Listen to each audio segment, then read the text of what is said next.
Hello and welcome to Let's Talk Sports. My name is Mitch Gibson, joined by our fearless leader here in the radio and television department, Max Holtzclaw, also assistant tennis coach. Excited to bring you guys this month of January so far, as we wrap up January winter sports and look for February and some spring sports that are just around the corner. I know you and I both, being me with baseball and you with the tennis team, excited to get outside and get this cold weather out of the way. But have a lot of really cool stuff for the winter sports within the last couple of weeks that we'd like to go through first. Yeah, absolutely. No, you mentioned it. Obviously, we're past that winter spell we had with freezing temperatures. But we're looking forward to getting into the springtime. Before then, we do have, obviously, some winter sports to go through. First, let's give a little shout-out to our crew behind the scenes today. So in the back, we got Jacob Van Osdel, Nick Himes. How you guys doing on this fine Monday today? I'm doing pretty good. Doing good. Ready to get it started. Yes, sir. All right. Well, let's get things underway. We'll get things rolling. Start things off. Obviously, last time we were here was middle of December, so we're going to do as much highlights as we can from the time being. We'll start off with the women's wrestling side. So they just finished their season just a little bit ago. So starting things off, when we got back January 3rd, they had sectionals at Eastern Hancock, the first IHSAA-sanctioned sectional round, being the first time that this is a sport associated with the IHSAA. So we had 4 sectional champions. So congratulations to Asia Bowen, Jasmine Camacho, Keely Allen, and Ella Harpold. Nevaeh Branscombe came in as her runner-up in her weight class. Then Madeline Reed came in 3rd. Katie Rigney came in 4th. So excellent showing for my girls in that sectional bout in Eastern Hancock. The next weekend, they were at Alexandria High School for regionals. We had a regional champ, Jasmine Camacho, the first IHSAA-sanctioned regional champ being Jasmine Camacho. Congratulations to her. Ella Harpold came as a runner-up in her weight class, and Keely Allen came in 3rd. So those 3 girls were able to make it to that first, again, sanctioned state championships on January 17th. That was over at Gainbridge Fieldhouse. Big event, big venue. Awesome to see that the girls have this much going for them. All 3 girls had podium finishes, which is huge for our program, huge for the girls. Jasmine Camacho was the highest finished at 4th.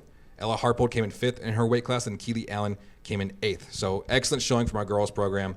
Great to see wrestling for the women's side of things really getting going. So great to see all that, and congratulations once again to our girls and to Coach Holden for a successful season. Very successful season, to say the least. I mean, absolutely. To even say, like, any of the female wrestlers, I mean, I think it's really cool that you guys get to be part of history, right? Yeah. Like, you get to be part of not only just history at the school, but also history within the IHSAA, and making it all the way through sectionals, regionals, and the 3 that had the opportunity at state. So big kudos to you guys.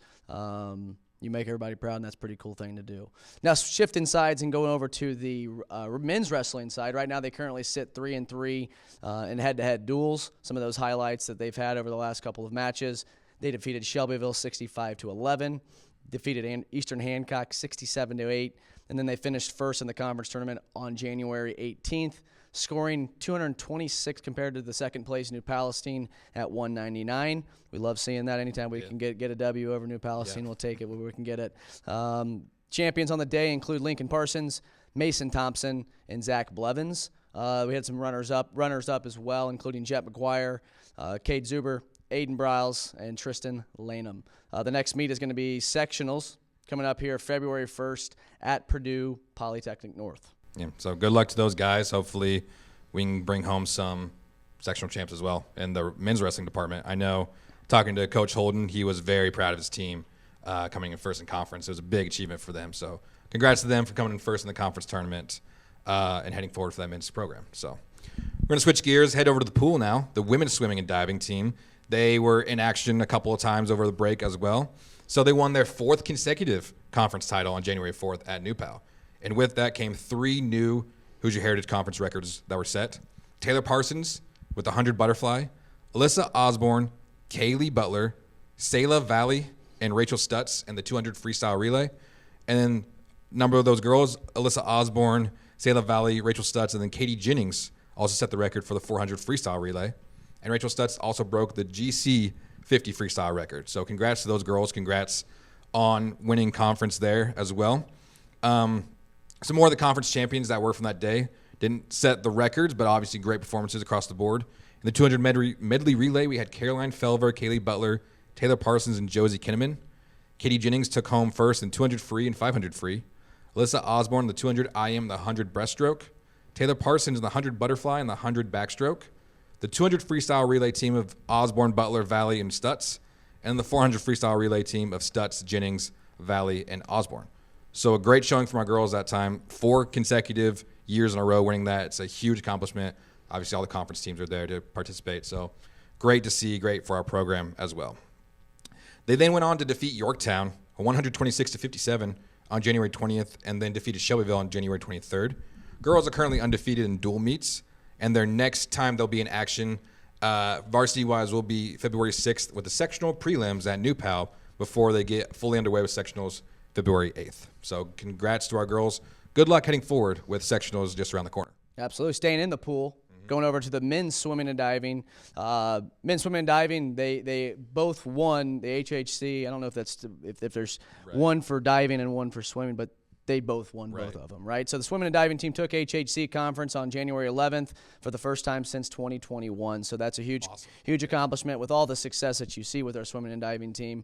It's great to see that the first time since 2021 that we stepped away and took that with us back home here to Greenfield. Won with a score of 375.5.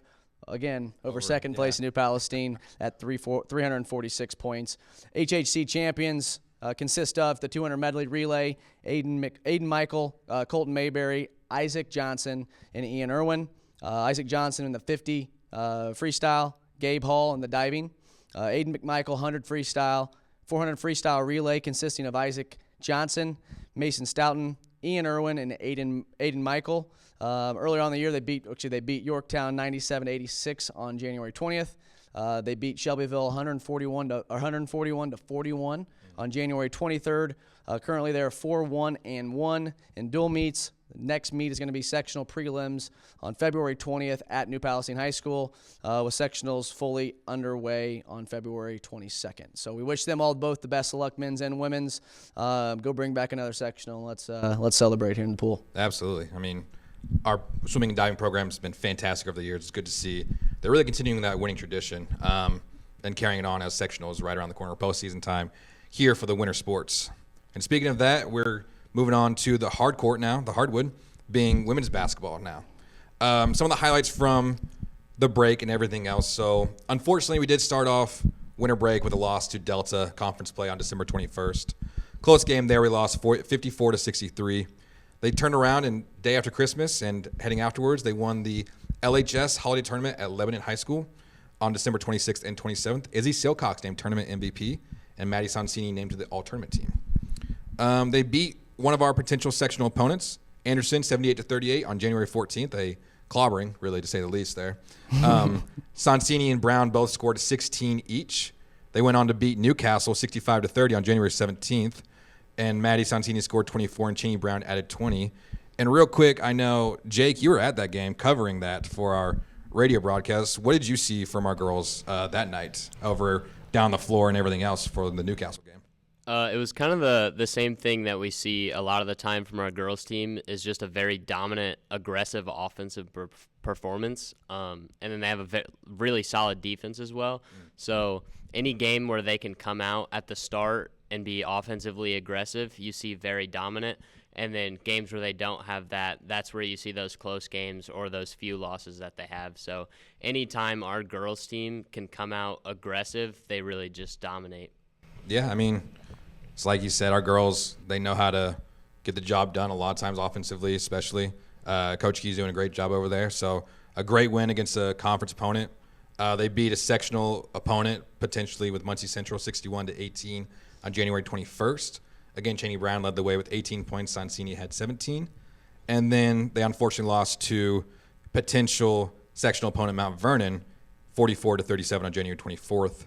Sonsini with 13, Brown with 12. Did that game go into overtime? Went into double overtime. That's what I thought. I thought it went into double overtime. So even as you could see, it was a low-scoring game. So defensively, defensively, both have really good defensive teams, but offensively, things just weren't falling for either side like they have been usually in the season. So it's, you kind of get in a double overtime game. That's that sectional mentality. That's that environment that you need to be in to give yourself some experience going into the end of the season. And then Jake, you were there for that one too. You were covering that game. So again, you want to talk through that game at all?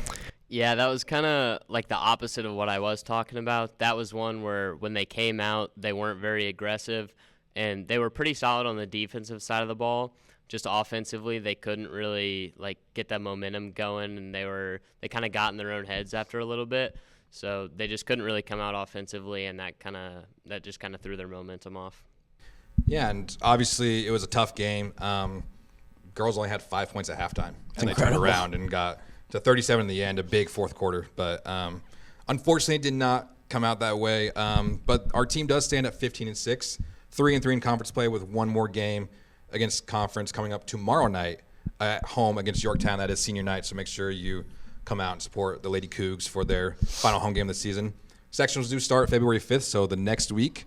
And we have gotten the first round draw already. We do play Richmond first game, and if we win against Richmond, Mount Vernon is waiting for us at Mount Vernon in that sectional play. Awesome. So the Mount Vernon did get to bye in that sectional, Yes. correct? Okay. And that date, do we have a date for that? I believe it's the following Tuesday, Okay. but I'm not 100% sure on that. Check the GC Athletics or GCHS Cougars on Twitter for those game updates and those game times and where you can get those tickets at. So shifting the other side of the court, we're going to go to men's basketball and cover some things here. I've been able to go to quite a few of these games recently, trying to make it a priority of mine to go support the men's basketball team, especially with the success we're having and the players that are, some of the players that we've got, especially with Braylon Mullins.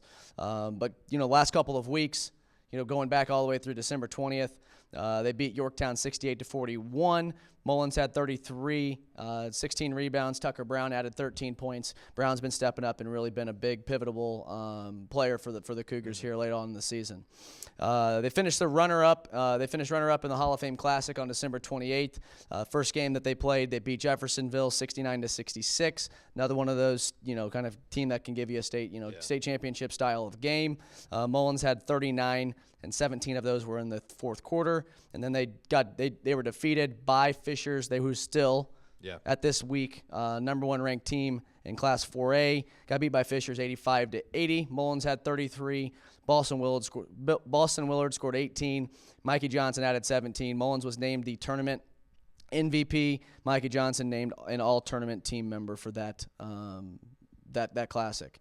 On January 11th, they beat Mount Vernon 60-55, another one of those really, really fun environment games. Mullins stepped away with 34 points. Mikey Johnson added 16 points. On January 17th, they traveled back to Newcastle, defeated them 72-50. Mullins had 31. Mikey Johnson had 11. Boston Willard added 10 points with 6 assists and had no turnovers. On January 18th, they traveled over to our county partners, Eastern Hancock, and gave them the business, I'd like to call it. 100-46. Mullins had 41. Boston Willard had a career high 24 points, 11 assists, and 6 steals. Mikey Johnson continuing to add 16 points to the game every single to the scorebook every single game. On January 25th, most recent game, they played Shelbyville here at home and gave them the business as well, 82-60. Mullins had scored a season high of 43 points. Cougars now stand 13-2, 5-0 in the HHC as of January 24th. Next game's going to be at home. That's going to be this Friday versus Pendleton Heights, and it will be broadcasted both on WRGF 89.7 here and also on 9 Star Now television. It's a really, really fun time to be a part of, again, like we talked about, not only GC Athletics, but also having a program like the men's basketball team. Also some fun, exciting, hopefully it could be some cool to-be news. But today, as we sit on January 27th, they are selecting the McDonald's All-American team. I believe that's at 3 p.m., 4 p.m. Eastern time. And I'm optimistic that we would see a Braylon Mullins name as a McDonald's All-American. If so, I'm not too sure, but I'm going to say this, but I think that's probably going to be the first I believe so. time that we've had someone in Hancock County participate and have been selected as a McDonald's All-American. So hopefully next time we have this meeting or we have this show that he is a McDonald's All-American. Yeah, absolutely. We can talk about that. Hopefully we'll be able to talk about some more postseason wrap-ups coming through for him. Obviously he's a heavy front-runner for Mr. Basketball, which is huge as well for the Greenfield Central program. But overall, the team's been fun to see. It's been fun to watch, not just obviously Braylon, but Mikey Johnson's been such a huge add for the team this year, and it's just been great to see him kind of be a stabilizing force for the squad.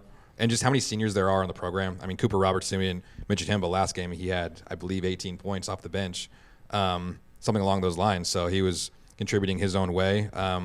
Outside of the seniors, Tucker Brown's doing his work as the lone junior in the starting Absolutely. lineup. So it's fun to see the team in action, and it's now more than ever just a great time to get out and support the Cougars. Not just obviously with the men's basketball team, but you see how great our winter sports are doing right now. Men's swimming and diving just coming off their first conference win. Women's swimming and diving just dominant for so many years now. I think they're on an 11-year sectional title run, so they're going for 12 this year. And then, of course, our women's wrestling did fantastic. Our men's wrestling is heading to the mats for sectionals at the end of the upcoming month. So now's the time more than ever to come out and support the Cougars. Check out some stuff as winter sports start to wrap up postseason play before we get outside for spring sports. And I can't wait. I'm excited, brother. I just literally now seeing all the success from these winter sports, it's like, man, a spring sports got to step it up a little bit, right? But still got a little bit of winter stuff to go. I think it is time, though, Max, that we honor our 3 January athletes of the month. So the boys back behind us, the ones helping us out on the mixing 1s and 2s. Give us our 3 January athletes of the month, as I think they are well deserved. Very well deserved. I'd say they could honestly be pushed further than just athletes of the month, but contenders for athletes of the year because of the impact they've had. But it'll be Jasmine Camacho, 4th at the inaugural IHSA Women's Wrestling State Tournament, Ella Harpold in 5th, and Keely Allen in 8th. They've just had a very big impact, and they'll not just impact this year, but they'll impact the future of women's wrestling. So I think that's really cool that they've got to be a part of that, and us as a school, we've gotten to be a part of that. Yeah, that's history. I agree. That is history right there. So, or herstory. Herstory. See what I did there? That's a good one. I like it. You want Thanks. to close us out here, Max? Yes, sir. So that will close things out for Let's Talk Sports, our monthly podcast here. We'll be back at the end of February bringing you postseason wrap-up of majority of our winter sports. Hopefully, we won't be done with men's basketball at the time. Hopefully, we won't be done with, I believe, swimming and diving goes into March early on for states, things like that. And maybe men's wrestling finishes right around end of February. But hopefully we can bring some more success, some more sectional titles on the way. Sectional's coming up for a lot of our winter sports, so hopefully we can bring you some great contribution that way. But thanks for tuning in. Thanks for watching us. Until next time, I'm Max Holtzclaw alongside Mitch Gibson, the rest of our crew behind the scenes, Jacob Van Osdel, Nick Himes, the other guys who are off working on some other work at the moment, being Jaden Smith, Nathan Barngrover, and even Corbin Elliott, who is not here at school today. So thank you guys for all you do. Thanks for watching, and we'll see you guys next month. Thank you.